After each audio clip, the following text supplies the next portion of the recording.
is taking place. Right now, the Mueller investigation is taking place, and they're trying to find out if there was actual collusion between the Russians and the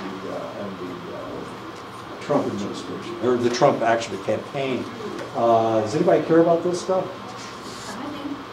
I got one person. Nobody else cares. Come on in. So if you don't really care, well, this has to do with politics. It also has to do with who you're going to vote for in the 2018 election, because it looks like, and I don't care who you vote for, just vote, okay? It really doesn't matter who you vote for, as long as you vote. But there are a lot of people that are real upset with what's going on with the Trump administration. And he's under investigation for allowing the Russians to interfere with our election. And maybe he was colluding with them, which means that they were working in concert. So there's a lot of things that are taking place right now. The Manafort trial, they're deliberating, trying to decide whether he's guilty or not guilty. Well, he's being tried for hiding $60 million and not paying taxes on it.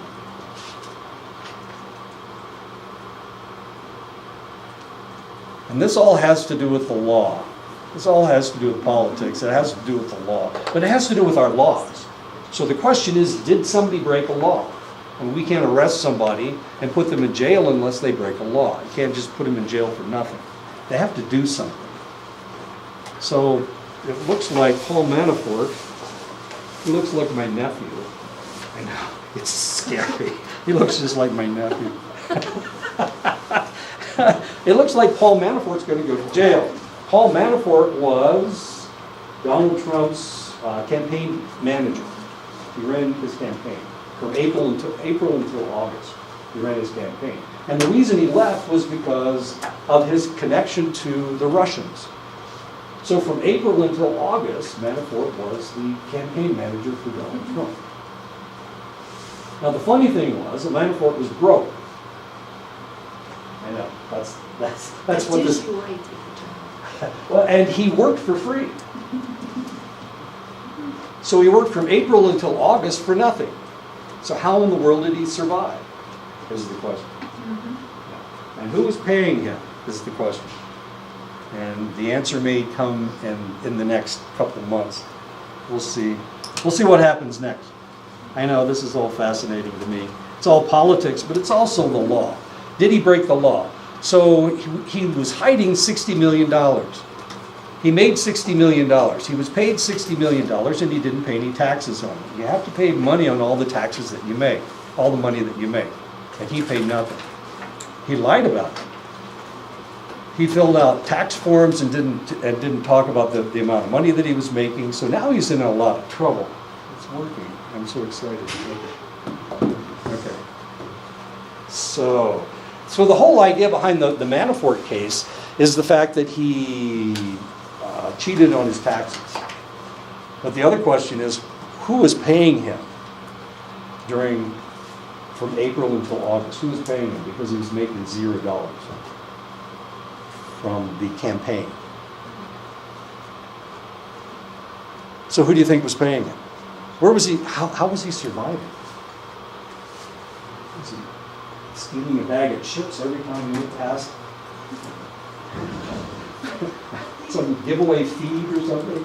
Is that how he survived? He was raiding the kitchen at work. It may have been. Yeah. He was taking showers at the gym. I know. But he has a lot of really fancy clothes. He's got a coat that's worth $15,000. Goodwill, he got it from Goodwill. In the good areas. Right. So all this stuff was taking place this summer. And of course this has to do with law. And that's the reason that I mentioned it. And of course they're deliberating right now. As we speak, they're deliberating in Virginia, trying to decide what's going to happen to Paul Manafort. The case was brought to the attention of the federal government by Mueller. Mueller and his investigation. So we'll see what happens as far as that's concerned. Everybody has a copy. Everybody doesn't have a copy. Everybody has a copy of the syllabus. So how do we pass this class? I didn't say damn it, I was thinking Francis. I spent the summer with military people, so if my language gets a little raw, I apologize. I'll say that before it happens. We have article critiques in here, but I have specific things I want you to look for. If you go to like the next to last page, there's a list of the things I want you to look for. I've already looked them up on psych articles, so they do exist. I know they exist. They're in there. And I want you to do an article critique. I will show you how to do this next time. Stephanie and I tried to get this thing to work, and I couldn't get it to work. So I'll show it to you next time. I was going to go to an article, and I was going to show you how to read it, which pieces to look at, to find all the information I want you to have. There's a list of questions that I want you to answer about every article. Probably the most important thing is putting the article in the proper APA format. That's probably the most important thing, because when you wander off from Dene College and go off to graduate school, they're going to expect you to be able to write in APA format. Okay. So I will hit that hard. Dr. Wolf, he is doing it this semester, and of course Sarah does this all the time. So APA formats are really, really important. But I'll show you how to do that, okay? How else? Paper, don't forget your paper. We're going to be covering a lot of different topics. Any topic in the book, any topic in my discussions, it's possible for you to write a paper about. What else? A paper. We've got article critiques, and then there are 3 tests. Tests aren't easy. They're online. What else can I tell you about them? You can use your book. You can use the internet. It really doesn't matter. You can find the answer. My idea is, of course, I guess some people have you take these tests cold, but I believe that if you can find the answer, then maybe you'll remember the answer. So if you find it online, find it in the textbook, find it in my PowerPoints, almost all of them come from my PowerPoints, then you've learned something.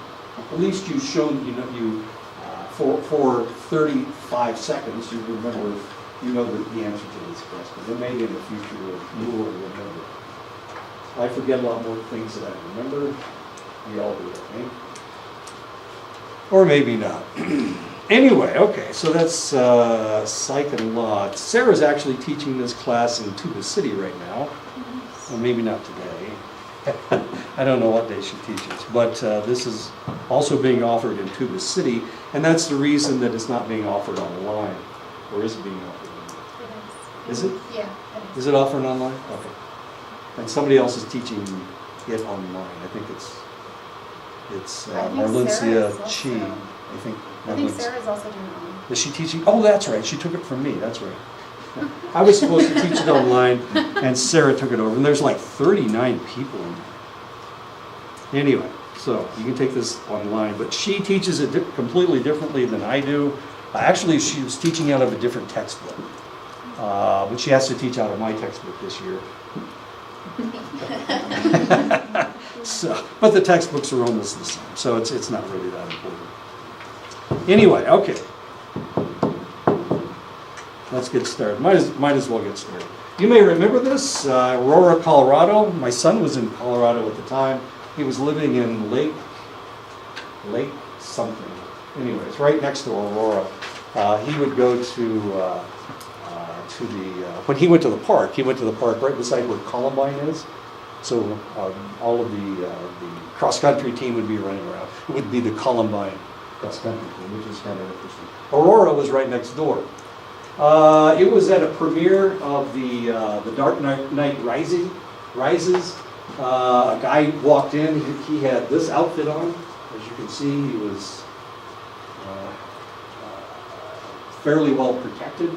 Walked in with not an AK-47, he had an AR-15 with 100 rounds of ammunition in a drone, which is really hard to, I don't know if you've ever tried to lift 100 rounds of ammunition. Here he is, he's shooting at people with this huge drone. Shot all the bullets out of the drone and then he left. Anyway, it was a midnight showing. Place was packed because it was the first night of the movie. He was dressed like that. People didn't realize who he was. They thought he was somebody who was getting dressed up for the movie. It was Batman. It was a Batman movie. He held them hostage. He was shooting at people. He actually killed 12 people and he wounded 60. And then he walked out of the theater. And they didn't catch him right away. It was really kind of interesting. They didn't catch him right away. And he didn't kill himself, which normally is what happened. And this is what you were dealing with. Did you deal with this one? We didn't focus on this one. Okay. But yeah, they do a lot of suicide. Yeah. Which is always fascinating. You were dealing with serial killers, mass murderers? We actually dealt more with school shooting. Oh, school shootings, okay. And why don't you tell everybody what you did this summer? Go ahead. You have to do this in a couple of weeks anyway. This summer I went with Sarah, Dr. Sarah Kine, and another student. She's another Dana College student, and she's from the Tuba City campus. And we went out to Virginia. We were hosted by George Mason University, and we were there for 10 weeks. We did research. We did 2 studies. One study was more of an exploratory research, where we looked at Twitter. We looked at the Twitter data, and we actually looked at what event did we focus on? We focused on, first we looked at the Vegas shooting, the Las Vegas shooting. And so we looked at the data there, and then we really focused in on the Santa Fe school shooting, which was the shooting that took place in Santa Fe, Texas, back in May. So we focused on the discourse that was happening on Twitter. What we wanted to look at is the psychological processing that people, how were they processing this event? How were they talking about this event? So we looked at that. That was one study we did. The second study was an experimental study where we actually utilized an online tool. It's called Qualtrics, and we devised a study, and so we launched it online. And with that, we had 298 participants. And what we did with that was had them read different news stories, and we wanted to see how that was priming their aggression. So what we wanted to look at with that was how is media contributing to the psychological processing of these events, but also how does that contribute to the copycat contagion theory that's associated with it. So we looked at that, and we're actually still analyzing the data from that. We had a lot to look at with that one.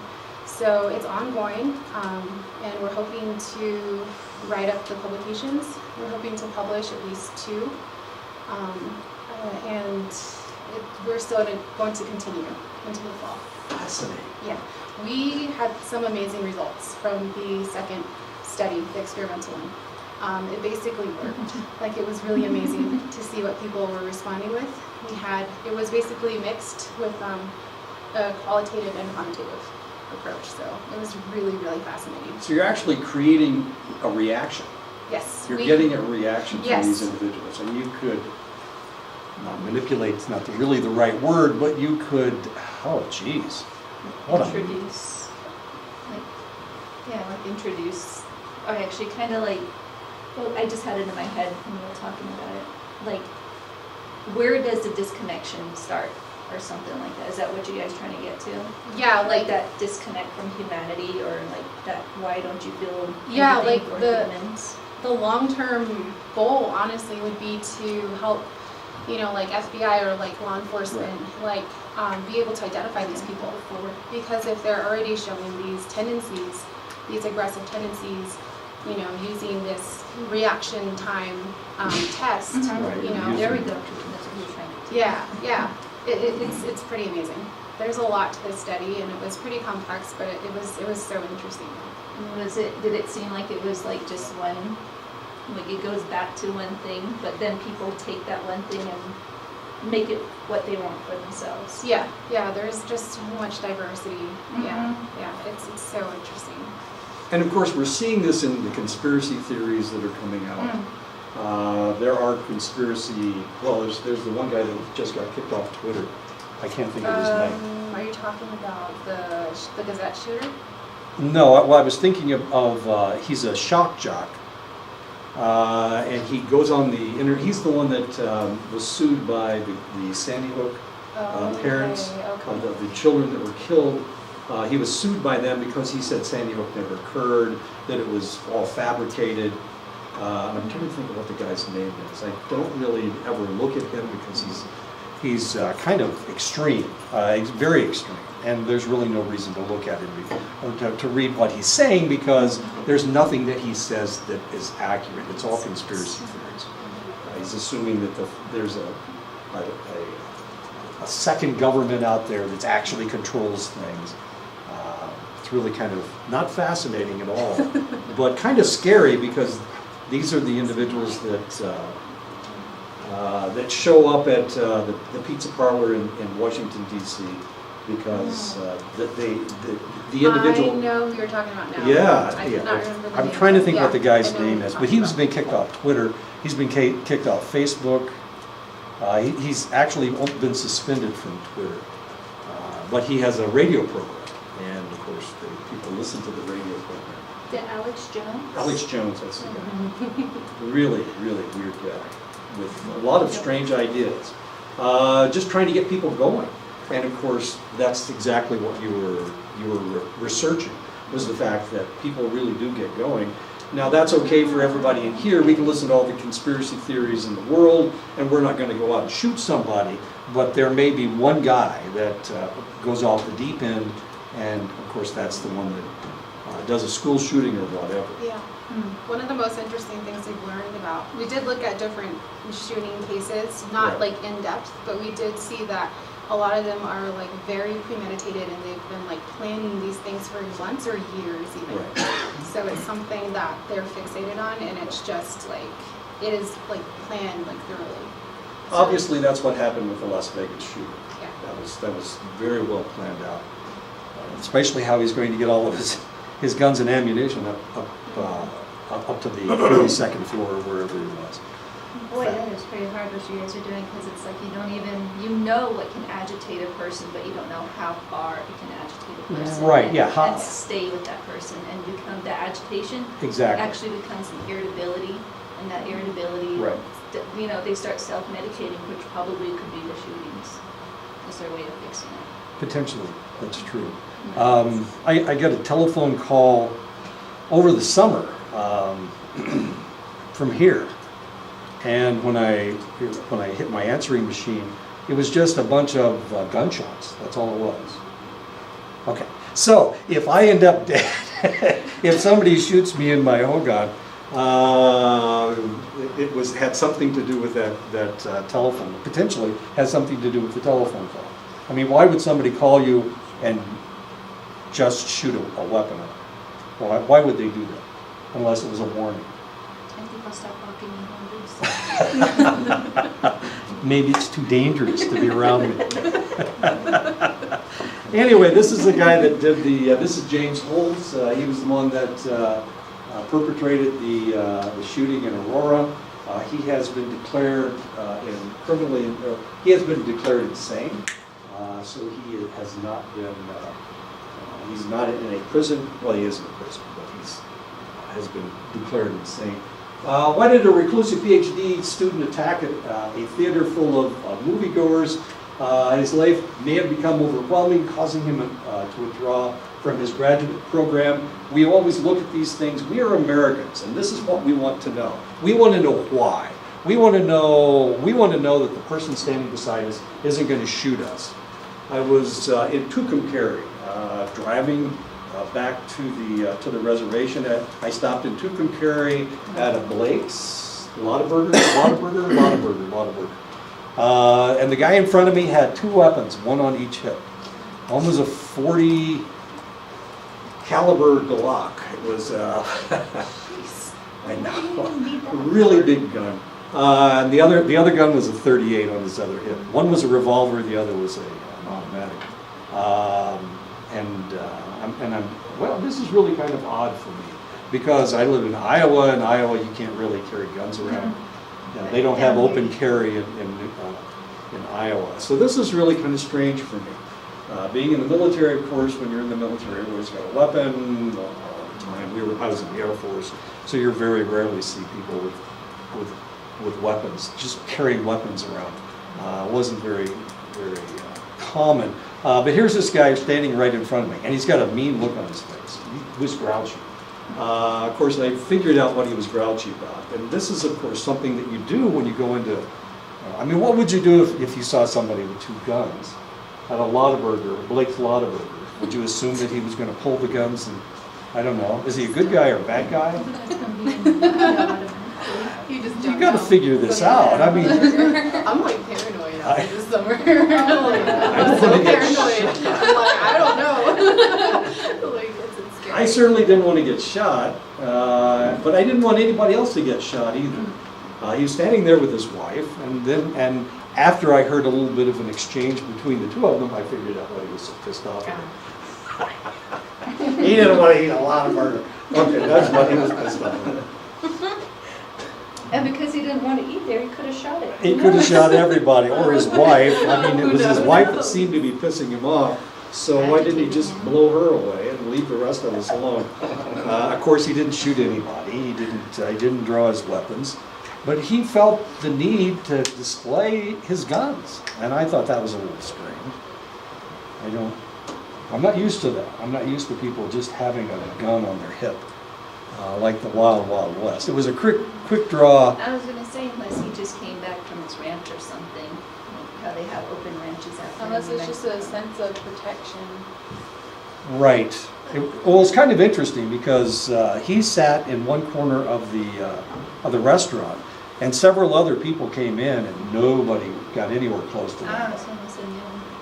Yeah. Or not. I don't know. It was in Tucumcari. I have no idea.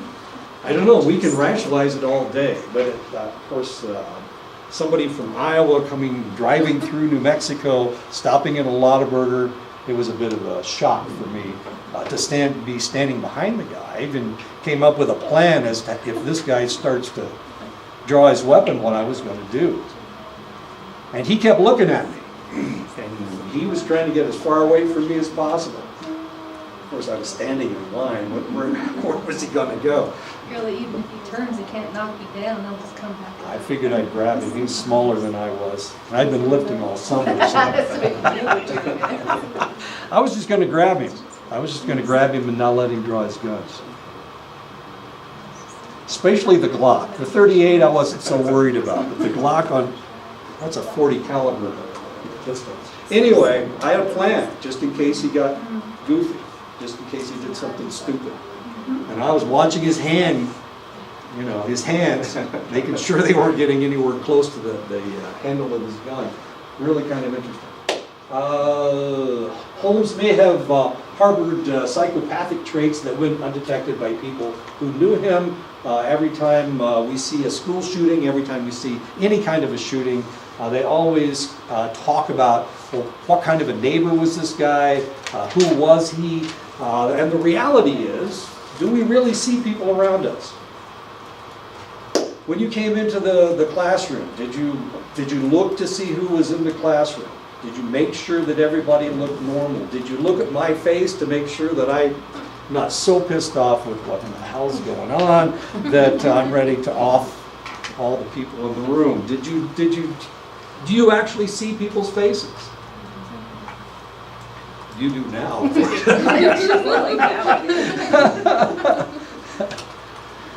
What do I see when I walk around? Not the campus this time. I didn't see anybody on their cell phone.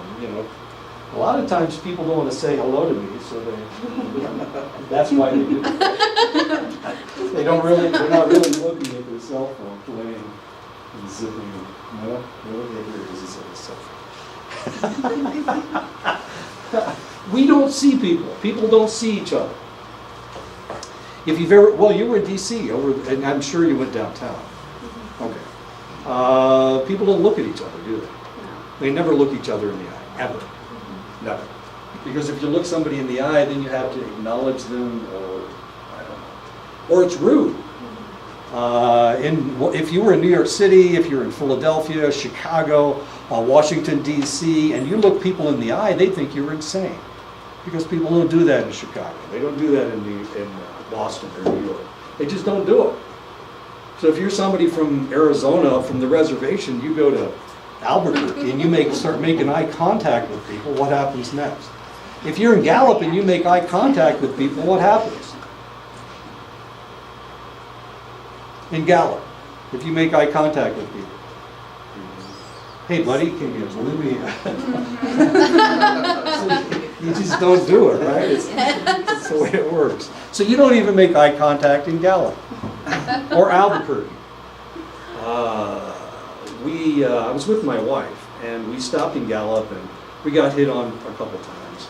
My wife's real soft-hearted. I mean, just really soft-hearted. And she'll give you money for anything. Oh, your kid needs diapers? Here, take it to 20. You know, it's that kind of deal. But it was worse in Albuquerque. We got hit more in Albuquerque than we did in Gallup. In Albuquerque, we stopped to pump gas. And 2 people came and asked us for money. My kid needs diapers. I don't have enough money for gasoline. Can you lend me $5? You know, that kind of stuff. Lend me $5, like I'm ever going to see this guy. So you don't make eye contact. And of course, when you're walking around campus, what happens? Everybody's on their cell phone. They're looking on their cell phone. So do we actually see people? If somebody came into this building with evil purposes, they were going to stab somebody or they were going to shoot somebody, would we recognize it? Could we see it? Can you tell if somebody is going to do something bad by looking them in the eye? When I went into that Lottaburger and the guy had those guns on his hips and he looked really pissed off, and he was pissed off. He was pissed off at his wife. Was there a danger? Yes. Potentially. Potentially there was. The best way to neutralize a bad guy with a gun is a good guy with a gun, right? So how do we tell the good from the bad? Look them in the eye. Can we tell the good guys from the bad guys? Have you ever seen a cop when he draws his gun? The look in his eyes? Yeah. Exactly. He looks like a bad guy, doesn't he? Because he's mad or something's going on. Something's going on. I was in Oklahoma. They stopped me for speeding. And for some reason, this guy, evidently I fit the description of somebody else. I don't know. But he drew his gun on me. And he came up watching me in my rearview mirror with his gun for me. And he asked me to get out of my car, and I got out of my car, and he patted me down. Of course, I don't carry any weapons. But he said, "Do you know how fast you're going?" I'm thinking, you do this to everybody? Come on, is that real? But he had the meanest look on his face. Well, he had an evil look on his face. He looked like a bad guy with his gun drawn. Because he was trying to determine if I was a bad guy, I guess. But he looked like a bad guy. So a good guy with a gun looks like a bad guy with a gun, unless you know that he's your cousin or something. Okay, there was a law in Arizona, I think the Supreme Court threw it out, where they could stop anybody and ask them if they were a legal or illegal immigrant, or if they were an immigrant at all. So who were they stopping? Who are these guys stopping? Were they stopping me? Do I look like an immigrant? I could be an immigrant. I could be from Poland. I could be from Ireland. I could be an immigrant. So who were they stopping? Who were the Arizona cops stopping? Minority people of color. People of color. Right. They're looking for illegal aliens. They're looking for Mexicans, in essence. They're looking for people from Central and South America. Of course, Mexico is in North America, isn't it? It's part of North America. So they were looking for Mexicans, Central Americans, and South Americans. And of course, that's what we saw this summer. Something else that happened this summer. We've always had problems with immigration, and this summer it got worse. And the reason it got worse was because you can seek asylum in the United States if you are in a dangerous situation. So if you live in El Salvador, where there's a lot of gang violence, there's a lot of rape and murder taking place. If you feel unsafe in El Salvador, you can immigrate to the United States and seek asylum. And our laws say that we have to allow you to come into to the country. But we weren't doing that over the summer. We were, what they normally do, what they did before, was if you're seeking asylum, you presented yourself, you stated your case, and then they released you out into the public. What they were using during the Obama administration was an ankle bracelet. It was a monitor, ankle monitor.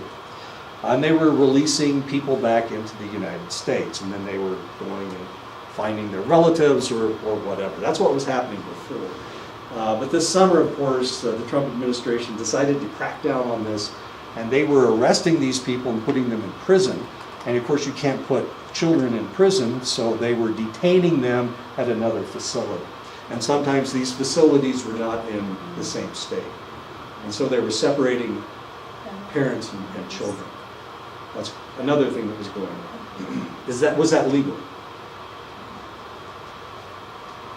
Was that legal? Well, it depends on the administration that's now. Pretty much can undo what the previous administration did, or modify it. Is that why he did it? I don't know. That's why he did it. Who knows why Trump does the things he does? That's what we're asking these questions. Is it legal today for them to do that? No, because we have laws. Right. Okay, so who gets to decide whether that's legal or not? Can the President of the United States write any law he wants? No, Congress. Yeah, only Congress can write laws.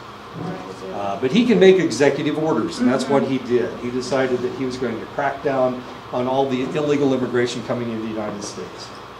So he was even taking people that were seeking asylum, which is legal. It's legal for them.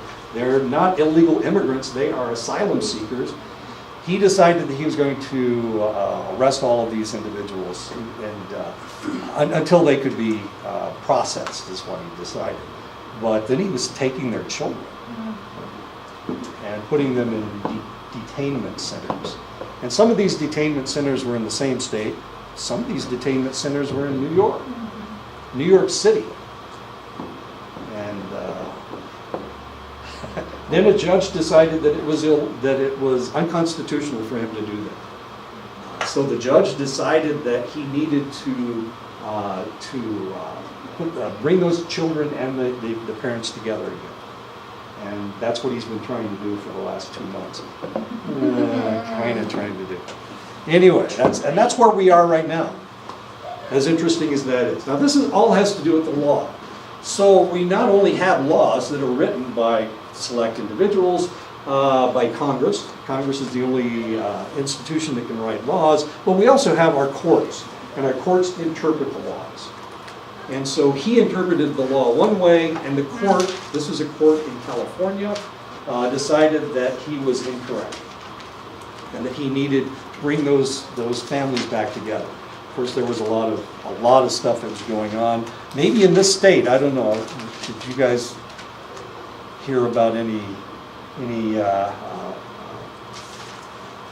that was marching and trying to bring the families together again? In Phoenix, maybe, in Albuquerque. That's good. Good. There were select governors that would not allow him to do that. But I don't think it was the governor of New Mexico was one of them. Or the governor of Texas, who's a relatively conservative individual. Anyway, a lot of strange things were taking place. And of course, this was odd. This was very odd. And of course, this is just a joke. the police in Arizona will start wearing Ku Klux Klan robes, ha ha ha ha. But of course, they can't harass people anymore. They have overthrown that. There was the sheriff of Maricopa County. Oh, what is Arpaio? Thank you. He was still doing it. You know, the courts told him not to, and he was still doing it. So he was under indictment, and he was pardoned by the President of the United States. I know. Okay, strange things. After a 10-year-old was killed by a drunk driver, the driver was sentenced to 180 days in jail over the next 10 years. He had to spend Christmas in jail, he had to spend New Year's Day in jail, and he had to spend her birthday in jail, just so that he would remember that he had done something. He had done something, he had taken this child away from her family. And so that was what the judge decided to do. You're going to spend these 3 holidays in jail so that you remember who you killed. So that you will feel something as far as the family is, that the family is feeling. That's what the judge decided. Laws are a human creation. You have your laws, you have your traditional laws, you have your taboos, but there are written laws in the United States. The laws of Arizona are not the same as the laws of Iowa. Iowa has its own laws, has its own state laws, you have your own laws. New Mexico obviously has their own laws as well. And they're not the same. So just because you know the law in California, most of us know the law in California because if you watch any television at all, most of the television, especially the ones that deal with criminal cases, are either New York criminal cases or California criminal cases. Every state has their own laws, their own rules. For example, open carry in New Mexico, isn't that correct? Yeah. Open carry, so you can have you can carry all the weapons you want. However, and it can be loaded, the weapon can be loaded, Yeah. correct? Okay. That's the law in New Mexico. What is the law in Arizona? Does anybody know? Do you have open carry in Arizona? You can buy permits for concealed weapons and you can apply for a permit. I've But seen. I don't think you can because, I don't know, the laws for the Navajo Nation in Arizona kind of, they blur. Because Navajo Nation has absolutely no tolerance for guns or open carry. Okay. And you can get permits, but there's like certain limits into what kind of gauges that you get for your weapons. Okay. So I think Arizona has different laws from Navajo Nation concerning to concealed, because in Arizona you can carry your weapon. Right. That's an But- open carry. Yeah, it's open carry, but Navajo Nation you can't. You can. So if I'm a white guy, so if I'm, and I'm fairly paranoid, well, not, but if I were, I might have a gun on my hip. I don't know. I don't know what. It's always a possibility. When I was my daughter used to live in Tempe. And when I would go to the store with her, and there would be guys, little fat guys. They were always little short fat guys, and they're always leaning over and getting something out, and here's their gun on their hip. I'm thinking, really? Why? Why would you do that? So each state has their own laws. Does that make sense? Mm-hmm. So in order to be compliant, you need to figure out what the laws are in that state. In the state of Indiana, if you have a weapon, the weapon has to be in one place, the ammunition has to be someplace else. So if you have a gun in your vehicle, the gun has to be one place, and the ammunition has to be someplace totally different where you can't get to it. I know. Now, why in the world would they do this in the state of Indiana? Why would they do this? Why do you have to have your gun in one place, the glove compartment, and the ammunition in the trunk? Why do you have to do that? Why would they write that law? What's the history of the state of Indiana? Gun safety, kids. Kids. What? The suicides. And the accidental shootings involving children. It actually has to do with the Prohibition. During Prohibition, they had a lot of gangsters coming down out of Chicago and blasting people in Indiana and then burying them out in the middle of nowhere. Yeah, that's Indiana. Mhm. So the reason they wrote that law was so that they could stop people, they could stop these crazy gangsters coming across the border. And if they had a loaded gun, they could arrest them, throw them in jail for an extended length of time. Ah. So it was to control gangsters. That's why they wrote that law. And it's still on the books. So the NRA is really pissed off at the state of Indiana, mainly because they don't like the carry laws in Indiana. And there are no carry laws in Indiana. Well, there are. There's concealed carry, but you have to be a law enforcement officer. You have to be an officer of the court in order to have a concealed weapons. Like a probation officer. Right. Or you could be if you have to transport jewels, Mhm. you can have a weapon, but nobody else can have a weapon. So in Indiana, if they stop somebody and they have a gun, a loaded gun, then they arrest them. They can throw them in jail. But that's only in the state of Indiana. So if you were wandering around the United States, if you're in Mississippi, you're fine, don't worry about it. If you're in Montana, you can have all the guns you want. As a matter of fact, people drive down the road with hunting rifles in their pickup trucks in Montana. It's very common. It's kind of disconcerting. You're driving down the road and you look over at the car beside you and there's a 30-06 pointing right at you. I know. He's not supposed to have it loaded, but who knows? Are you curious what the gun laws are exactly here in Arizona? Yeah. It says Arizona gun control laws are among the least restrictive in the United States. There you go. And we're in gray. We're the only state in gray. And it says Arizona state laws say that any person 21 years or older who is not a prohibited possessor can carry a weapon openly or concealed without the need for a license. A concealed carry permit is required in most other states, but not Arizona. Right. But Navajo Nation, it's different. Wow. Crazy. This is scary stuff. Add that to your statistics. It's a really scary. For Arizona. Maybe that's why somebody shot through your phone. There you go. I don't know. I've had an individual has told me that if I ever go back to the state of Indiana, he'll shoot me, he'll kill me. And of course, I went back I had my 50th high school reunion last year. But I didn't get shot. Obviously, I didn't get shot. I think for Navajo Nation, gun registration was last year. This is a lawmaker pushes for gun registration. Navajo Nation was this last year. And I think for they're very specific, because you know how Navajo Nation, a lot of people are like on the reservation but get their mail off the Right. reservation. So that's where a lot of that law didn't really apply or work to a lot of people. Like for instance, you getting your mail in Crystal, but then getting your gun license here or registering it here wouldn't work. You'd have to go with New Mexico State, not Arizona State. Oh. So there's a lot of red tape there. Wow.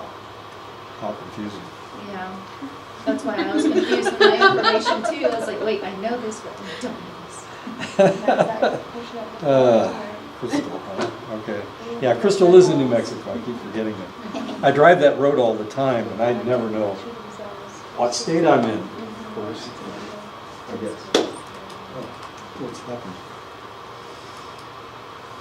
Who's doing this? Anyway, okay.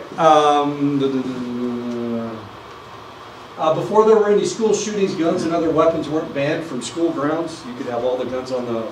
As a matter of fact, they taught gun safety at school. No, I didn't learn gun safety. But then again, I live in the state of Indiana. And of course, in Indiana, you can't have a loaded weapon unless you're a law enforcement officer, pretty much. But since the mass shootings and killings, of course, now and it's happened over the last couple of decades, we've never seen any school shootings, and now we're seeing them all the time. Sarah was talking about how many there were 24 this year. within the 5 months or something. Yeah, 24 school And shootings. we were like, so while we were there this summer, we were like, obviously there's none because school's out, but like that's a really scary statistic. It was like 1 per week. Right. Yeah, from January During the school until year. May. Mm-hmm. That's a lot of school shootings, including here. I guess there was a schooling Aztec. in Aztec, exactly. So where do they get these ideas that they can do this kind of stuff? Laws help resolve conflict and protect the public. Laws resolve the conflicts between one person's impulses and other people's rights. So what's a stronger right? In the state of Indiana, of course, they assume that you don't need a gun. You can hunt if you want to, but you can't carry it in your vehicle in order to stop the gangsters from coming in from Chicago. You don't have a right to carry that gun anyplace else. So, where does impulse control? If you saw somebody in Indiana with a gun in their vehicle, the police could stop them. You could call up the police and they would call 911 and they would stop that individual because they can't have guns in their car. So if somebody comes in from Montana and they've got a gun rack in the back of their pickup and there are guns on that rack, they would stop them and make sure that they weren't loaded. And if they were loaded, of course, then they would probably arrest them. Potentially, they would fine them. Public safety is always a consideration in civilized society. Before laws, people took matters into their own hands as vigilantes. And of course, vigilantes always have different ideas. I watched a really strange, one of the worst movies I've ever seen last night, Roadhouse with Patrick Swayze, where he rips that glass. That's throat just out. all aesthetics. Yeah. So there's all this vigilanteism taking place. And it was really kind of fascinating watching the really bad acting of all those people. But there were a lot of vigilantes in that movie. Now laws protect the public at every level. And of course, so the question is, can we trust you to control your impulses? Can we? Should we? Should. Well, I trust all of you guys. I trust everybody in this classroom right now. I don't think any of you are the ones that put that message on my telephone with a gunshot. There were 3 shots too. It was really kind of interesting. I know. Head, chest, head. Okay. You sure it just wasn't Morse code? Yeah, it was Morse code. Yeah, you probably just banging on the wall. I trust everybody here, but can we trust everybody? Is there a possibility that there's some crazy white guy out there? Why does it always seem to be white people? Have you ever noticed that? It's always white people. Travis is doing that. Yeah, it's always white people, Travis. What's wrong with white people? Where did they get all these violent ideas? Who made up all these video games? Was it Japanese that made up these video games? These violent video games. Does anybody play video games? The shooter games? Okay. You play all day? No. Oh, okay. Super Mario's Duck Hunt. Duck hunt. Shooting ducks is one thing. Zombies. We're shooting zombies in the head. You have to shoot a zombie in the head. Before Columbine, how were you trained in the military? How did they train you in the military? How did they train did they train the FBI? How did they train law enforcement? Stop them and then put it into If you're going to shoot somebody, where do you shoot them? the chest. This is the way I was trained. Where do I shoot somebody? In the chest because it's larger. Of course so, yeah, it's much bigger. The head's really tiny. But all of a sudden, with the school shootings at Columbine, these guys are making headshots and killing people. That's one of the reasons why all the high death rates in all the shootings, because they're shooting people in the head. During World War II, when the Nazis wanted to kill somebody, when they wanted to make sure they were dead, they shot them in the head. It's really hard to live with a bullet in the brain, or a bullet out of the brain. The bullet goes through your brain. Really hard to live, especially if it bounces around in there. It's real messy. Okay, so why are we talking about this? What have I done? Impulses. Impulses, okay. There's your impulse. There we go. Changing of laws. Laws must be developed and modified to keep up with the rapid changes in our lives. Advances in neuroscience has changed how the police investigate cases and how judges and juries try these cases. Now we're looking for DNA evidence.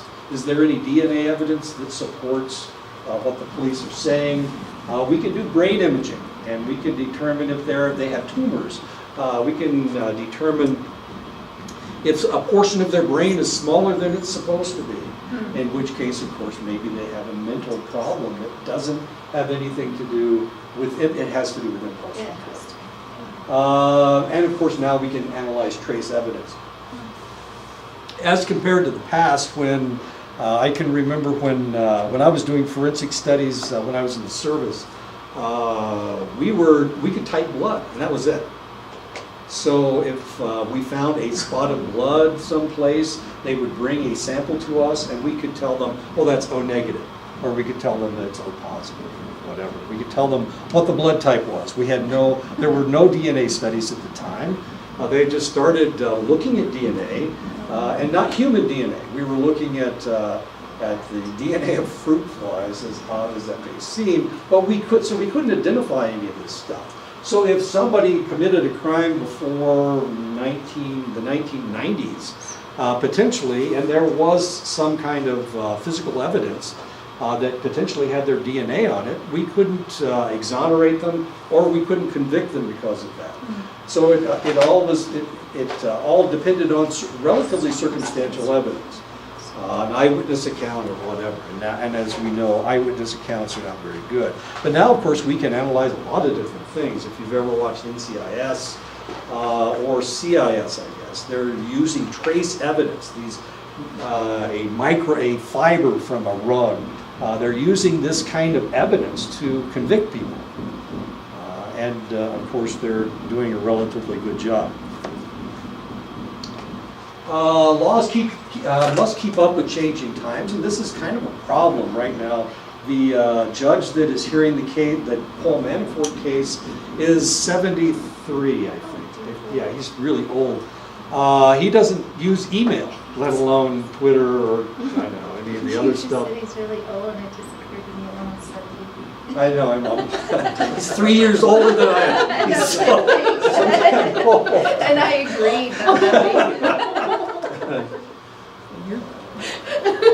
You're going to make me cry. This is depressing. But there are changing times. I mean, things are changing, and we have to keep up with the times. Once upon a time, as I told you before, all I did was identify blood. I could identify the blood type. And now, of course, we can do DNA. We can do a DNA identification from a hair sample, from a skin sample. If we can find skin under somebody's fingernails, we can analyze it for the DNA. And of course, that's exonerated a lot of individuals who were convicted before we were able to look at DNA if there is any evidence, especially if they had a rape kit done where there is semen potentially in the underwear. That's one of the things that they confiscate from a rape kit. I can remember doing rape kits back when I was in the service, and all we could do was identify the fact that there was semen. We did a test, and I'm trying to think what it was. Oh, wait a minute. Something phosphatase.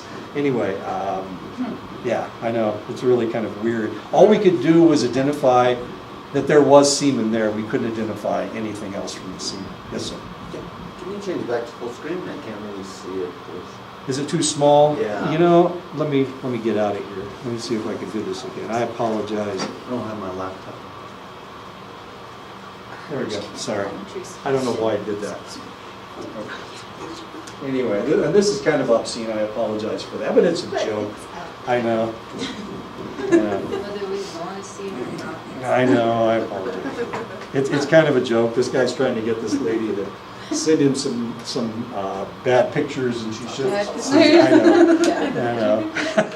Show me a picture of your bra. It sends a picture of her bra. But she's not in it at the time. A psychological approach to law emphasizes its human determinants with a focus on individuals as its unit of analysis. Individuals are seen as responsible for their own conduct and as contributing to its causation. Psychology examines the thoughts and actions of the people involved in the legal system. It drives me crazy.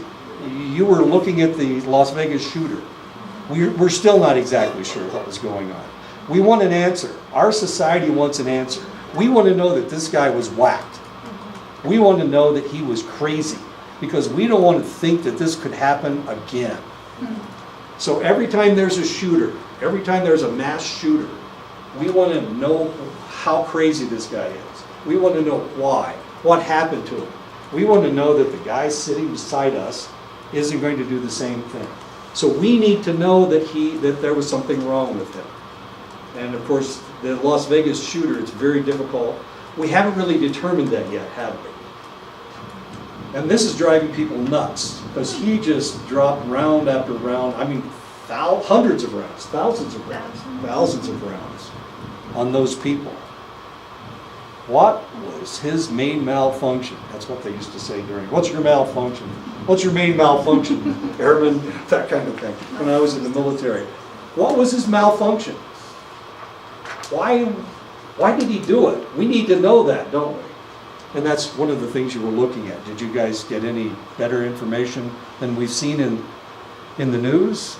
Well, we did have like conversations with this former FBI criminal profiler. Right. And she's actually the director of the forensic science program there at GMU. And she does have like some ideas of what's really going on, but she couldn't really disclose too much to us. Right. But they are thinking that, you know, there was some type of mental illness that was undetected, like that wasn't really reported. Yeah. Well, that's a good. Well, you're right though. A lot of people were talking about it more, and the discourse around the Vegas shooting lasted and was, you know, more extensive than the other shootings. And I feel that's because people were still trying to speculate. They were wanting that answer. You know, they were searching for that. So I think that's true. Like, people do want to know. And when people do find out, or when there is an answer right away, you know, like people kind of like, oh, okay, they kind of catalog that, like, oh yeah, like that. Right. That's what it was. Yeah, it's not going to happen. It's, you know, Travis isn't going to go. Which is probably just the Go off on human condition, right? Yeah. Labeling, naming the problem makes it less scarier, so it's Exactly. easier for you to deal with or cope with it if you have to, or live with it, or just leave it alone. Exactly. So that way it's easier for people to decide whether they need it in their mind or in their lives or not. Exactly. We like broke down the causal reasoning into two groups. We did like distal causal reasoning and psychologically close causal reasoning. So it's like if people are saying, oh, it's like mental illness, it's or like, you know, kind it's of like something nature more nurture removed. kind of thing. Yeah. Or are they saying like, oh, this I can identify with this person, or this is something, you know, That they just I snapped, too. like, you know. So it is interesting. People are, you know, reasoning through these things differently, and there's a difference. So either way, it's like whether they like it or not, people are still building a relationship with that person or with the shooting. Or with When the you think event about it in that way, general. yeah, like they're trying to understand it to begin with. Yeah. So there is some interest there. What did we learn? What did we learn in the last couple of weeks about that compound just north of Santa Fe with the 11 kids in it? Didn't they discover that they were training them as school shooters? Yeah, they were saying they were training them to become school shooters, and then later they were going to disperse them. Wait, I did not hear anything about You didn't this. hear What that? is Yeah. this? Like, Yeah, that's what is the this? compound in just north of Santa In Fe. Taos County. And this was just recently? Just Like recently. a month ago? Yeah, maybe a month Maybe ago. like started a weeks ago, month probably. too. Yeah. They were extreme Muslims. Yeah. Right. They're a religious Really? group. Extreme Muslims, about like 11 kids. What? But they weren't their kids, were they? Yeah, they weren't their kids. That's insane. Was it? Since I got back, I just like unplugged with everything Oh. and just, but this is, One I light. haven't One heard dead about or this yet. missing. Yeah, that's the one that dead or was. missing. Yeah, and that was the kid from child Atlanta. Of one of the guys that was in that. Right. Well, I'm not exactly sure how extreme Muslim they Well, were. that's what the media said. It's like extreme Muslims. Okay. Wow. The media that I read didn't You say should see the extreme Muslim. compound that they were at. Crazy. actually, So they were like, look saying it up. that they were training them as school shooters? That Yeah, it was they're like in such a playing rural with them. area where the bushes and or up back there. So Interesting, Now, kids. take a Yeah. look at the compound and then you'll see like Okay. what they were up to, because there's like different parts of that compound, and it's like all just like bordered with tires. Yeah, like tires, old school buses. Yeah. Cool. I'll definitely look into that. And they thought the one kid was possessed by demons. Oh so- yeah, that's what I was gonna say next. There's like an actual exorcism that took Exactly. place there. And he died during the exorcism. Yeah. Wasn't that the 3-year-old? He was epileptic. I know. So they assumed that he was possessed by demons. American demons. As confusing as that is. Okay, well, I mean, these are all questions that we have to ask ourselves. The guy standing beside us, the guy in front of me in line, in Tucumcari, is he whacked out? Is he going to go off his nut and start shooting? If he doesn't get a good hamburger, I don't know. I can't read. I think he ordered a chicken sandwich. At Blake's, he ordered a chicken sandwich. I know. What a goofball. Anyway, he should have been. No. Okay.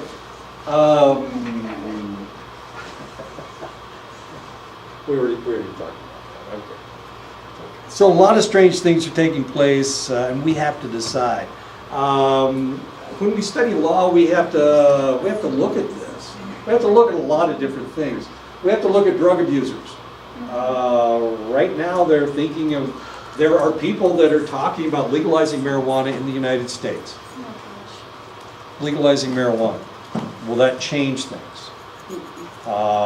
There are people that believe that we should legalize all drugs.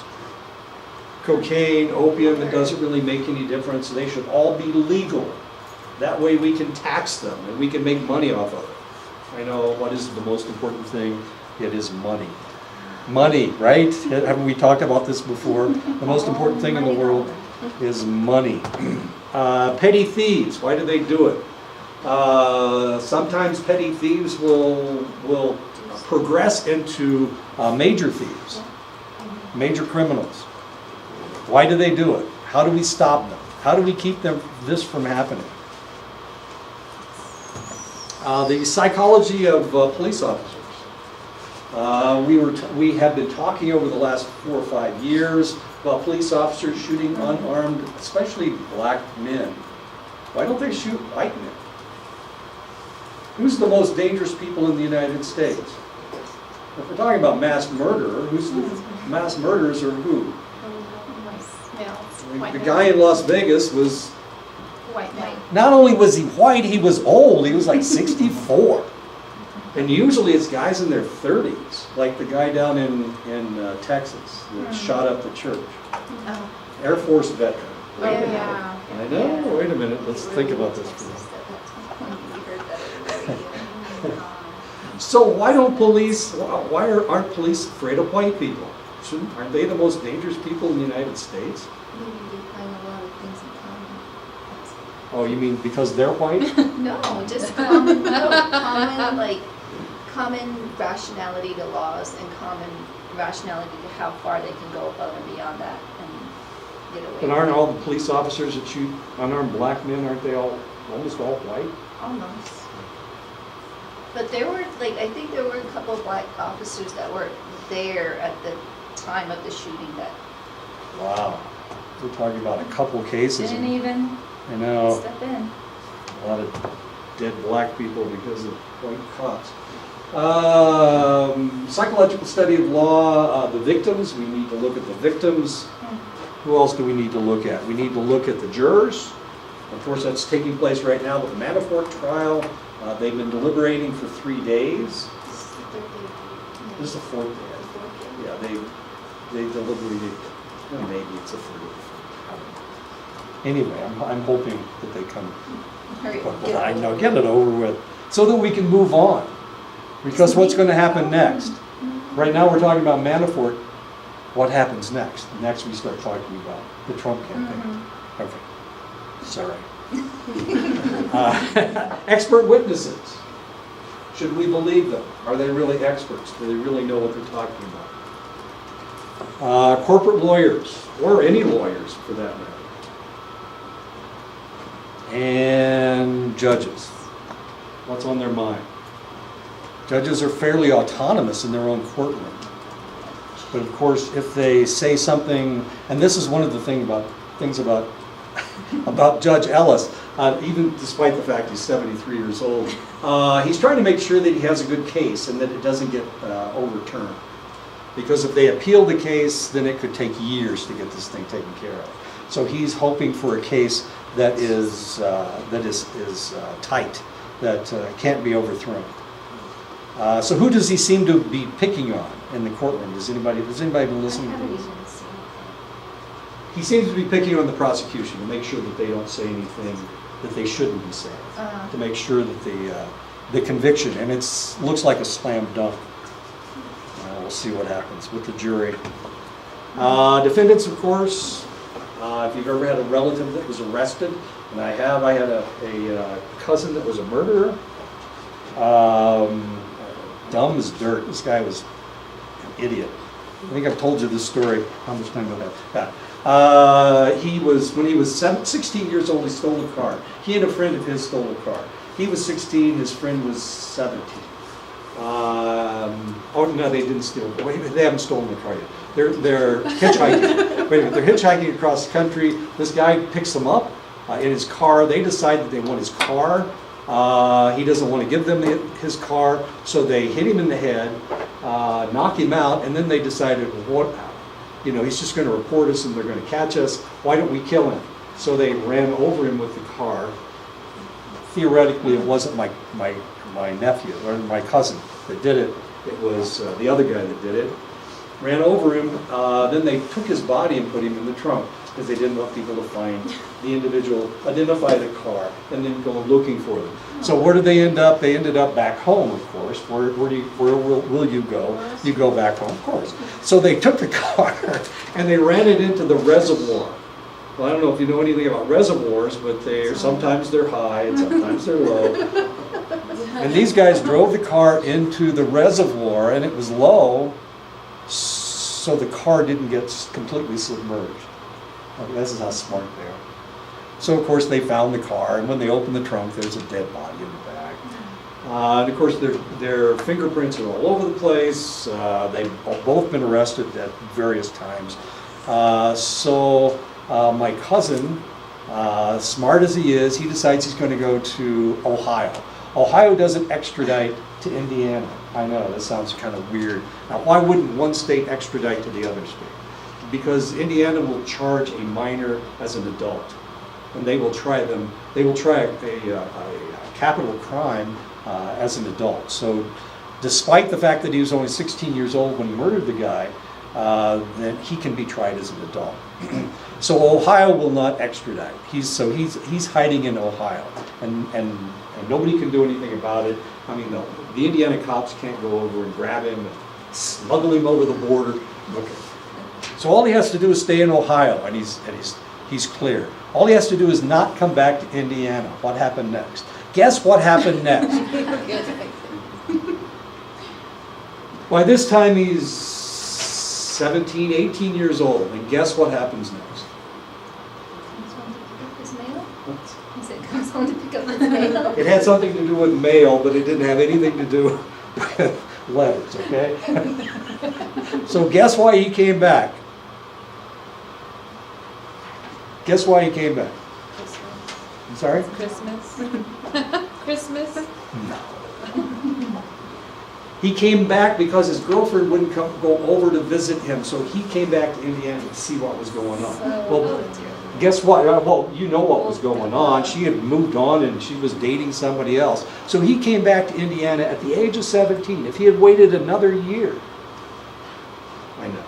That's how stupid this kid is. Anyway, so he goes to trial. The other guy's been arrested by this time. The other guy drops a dime on him, and the other guy who potentially is the one I know is potentially the guy that murdered the other individual. He gets off with, 5 years in prison. And my cousin, of course, goes to prison for life. Yeah, that's how stupid he is. Okay, so we're talking about defendants, and we're talking about how stupid they are. He came back for his girlfriend, who wasn't even his girlfriend anymore. How stupid is that, Travis? Tell me how stupid that is. He came back not only for a girl, but somebody that didn't even like him. Or ever. I don't. He was only 16. She was like 14. Young love. Yeah. Young love. Prison guards, of course, we've seen what happened at Abu Ghraib. Parole officers, really tough job. If somebody has been arrested and they are out on parole, are they truthful? Ever? No.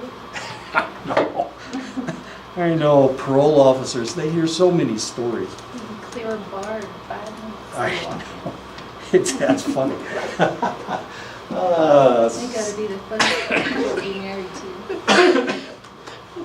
Psychology assumes that characteristics of participants in the legal system affect how the legal system operates, and it also recognizes that the law in turn can affect individuals' characteristics and behavior. So the person you are here, if you have to go, if I have a speeding ticket, if I get stopped by the police, not on the reservation, of course they can't arrest me on the reservation, but if I'm in Gallup and I'm driving 65 miles an hour, which I do in Gallup, by the way, I figure it's only 10 miles over the speed limit, who's going to stop me? And I haven't been arrested yet. But if I get stopped, well, how am I going to act with the police? The same way I act with you guys?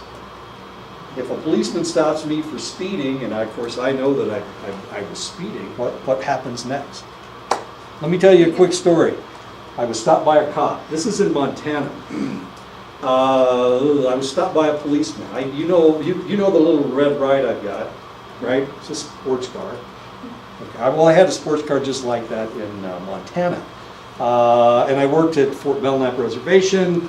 I had Fort Belknap College license plates because I worked at the institution. So I had Fort Belknap license plates. I was stopped several times. One of the times they stopped me for driving down a road that they didn't think I was supposed to be on. It was a public road, right? What are you doing on that road? And then he saw that I was white, and his attitude changed a whole lot. But he stopped me because he thought I was native. He thought I was Indian. And he stopped me for being on a road that I wasn't supposed to be on if I had been native. Really? Natives Roads can't? like that? No, they don't. That's the whole point. It was like 8 o'clock in the morning. I was going to work. He saw me pull off this road, and he stopped me. And he stopped me and said, "What the hell were you doing driving down that road?" Because he thought I was doing something I shouldn't have been doing. I don't know what. I have no idea what. Should have asked them what you think I was doing. But when he saw I was white, he changed his tone. He said, "Well, you pulled up. You didn't stop right at the stop sign. You know, in the beginning, yeah, exactly. In the beginning, it was, what are you doing down that road? And after that, he said, well, you didn't stop completely at that stop sign, right? Everybody does that. You know how far down the road he was? I know." Exactly. So I complained to the sheriff. This was a deputy, and I complained to the sheriff. He said, "Oh, that never happens. We don't stop natives just because they're natives." I also had, well, you can't see in anybody's car anymore, can you? I mean, it's dark, so you can't see in a car. Why did he stop me? He stopped me because I had a Fort Belknap license plate, and I had a dream catcher hanging off my mirror. Oh, look at him. I know. So rebel, man. I know. Check you out. Now up there, the natives don't have long, some of them do, but most of them don't have long hair. They have relatively short hair. They're all cowboys. So a lot of them have short hair. And you can't tell anybody's complexion just driving down the road. So he looked in my back window, saw that I had Fort Belknap license plates, saw my dream catcher, assumed I was native, so he stopped me for driving down that road. Not important. Time to stop. We'll talk more about this next time. I'm the last guy in the world to